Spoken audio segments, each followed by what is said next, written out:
Donc je fais une petite suite par rapport à la vidéo que je viens de faire sur la découverte pour vous parler de la combinaison gagnante qu'il y a entre introversion et extraversion quand on les rend complémentaires et pas quand on les oppose.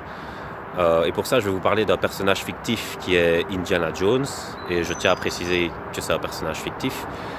Il est intéressant parce que Indiana Jones, il est prof d'histoire et en même temps c'est un aventurier, donc il fait des expéditions. Il y a le mot ex encore de expédition, avec P10 qui est le pied, donc le pied qui va hors d'eux.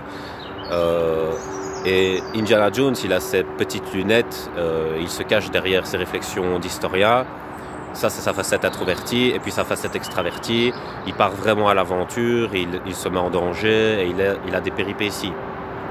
Et d'ailleurs, il y a un des films qui s'appelle La Dernière Croisade, que je trouve très intéressant, parce que il comprend les écrits saints au second degré, et ça lui permet de se sauver. Et pour ça, je vous invite à voir le film. Et c'est pour ça que j'admire aussi beaucoup certains artistes. Ils sont quand même rares, qui arrivent à allier introversion, donc introspection aussi. Introspection, c'est le in qui veut dire dans, et spectare qui veut dire regarder, donc ça veut dire regarder dans. Et d'ailleurs, on pourrait inventer étymologiquement un mot pour dire regarder vers l'extérieur, et ce mot qui sera un néologisme, on pourrait parler d'extraspection. Donc voilà, ça serait regarder vers l'extérieur. Et les artistes qui sont comme ça, c'est-à-dire qui arrivent à allier introspection, introversion et extraspection, extraversion, ils sont très forts. Donc ils arrivent à écrire très profondément, donc pour ça ils doivent aller en eux-mêmes. Et puis après ils arrivent à montrer ça sur scène. Et sur scène, il faut faire le show, il faut avoir un certain charisme pour attirer le regard du public. Et voilà, c'est une discipline compliquée aussi. D'ailleurs, moi, je vous avoue, je suis quand même quelqu'un de très introverti, c'est-à-dire que je vais plus facilement en moi que je ne vais à l'extérieur. Mais bon, voilà, j'essaye d'apprendre comme tout le monde. Parler en public, pour moi, c'est quelque chose de très très compliqué. Je peux vite angoisser.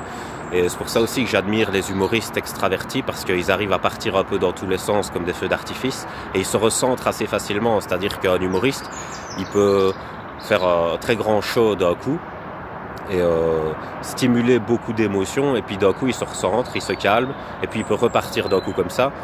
Donc c'est un peu genre comme un satellite, c'est-à-dire que le satellite il décolle de la Terre puis il se met à graviter en orbite, et voilà, c'est assez qualitatif. Moi par contre, si je parle en public, je vais partir ailleurs et je vais pas arriver à me recentrer, donc ça va être l'angoisse. C'est un peu plus comme une fusée, c'est-à-dire la fusée elle décolle et elle sort de l'orbite et on la voit plus, elle revient plus. Donc voilà, c'est un peu mon cas. Mais c'était pour vous dire qu'il ne faut pas opposer les introvertis et les extravertis comme on peut le faire habituellement ou comme on le voit sur internet, parce que chaque domaine a son défaut et sa qualité, et si on combine les qualités des deux, on arrive à quelque chose d'assez qualitatif et d'impressionnant et d'expressionnant aussi. Donc voilà, et je vous invite à essayer de travailler le domaine où vous vous sentez le moins à l'aise. Moi je vais essayer de partir un peu plus à l'aventure vers l'extérieur. Et je voulais dire encore un truc, mais ça ne me revient pas, donc je le remettrai peut-être en commentaire si ça me revient. Mais je vais vous laisser sur ça, passez une bonne journée.